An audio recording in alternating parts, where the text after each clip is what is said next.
chec foarte, foarte pufos cu morcovi.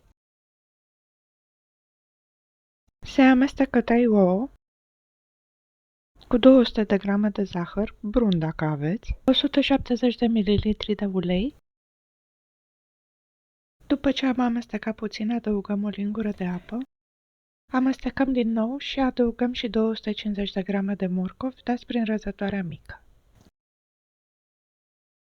Se amestecă bine și se adaugă prin sită 200 de grame de făină, o linguriță de bicarbonat, o linguriță de praf de copt, o jumătate de linguriță de nucșoară, o jumătate de linguriță de ghimbir, o linguriță de scorțișoară și un vârf de sare.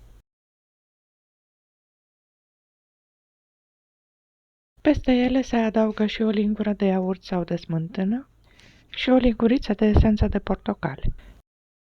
Se amestecă totul până la omogenizare completă și se toarnă în tava unsă cu unt și tapetată cu hârtie sau cu făină.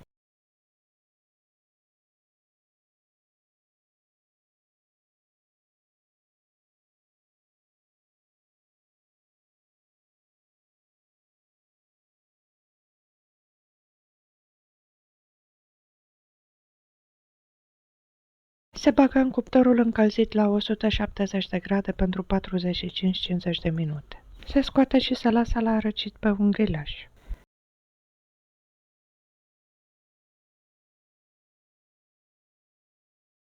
Glazură sau cremă de brânză perfecte pentru checul de morcov, dar și pentru brioșe. Se face foarte simplu și rapid, amestecând pur și simplu foarte bine 120 de grame de brânză dulce cu 60 de grame de unt moale și 60 de grame de zahăr pudră. Pentru că brânza nu trebuie să fie foarte moale, eu am folosit o brânzică de casă făcută de mine din lapte de capră. O puteți aromatiza sau colora dacă doriți, dar este foarte bună și așa cum este. Este o cremă care se va întări la frigider. Se glazurează și se decorează după dorință. Glazura clasică pentru acest chec este glazura din brânză. Pentru că glazura este pe bază de unt, checul se va ține la frigider.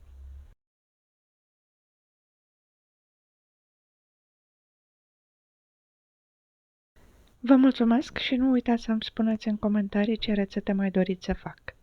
Gătiți cu drag!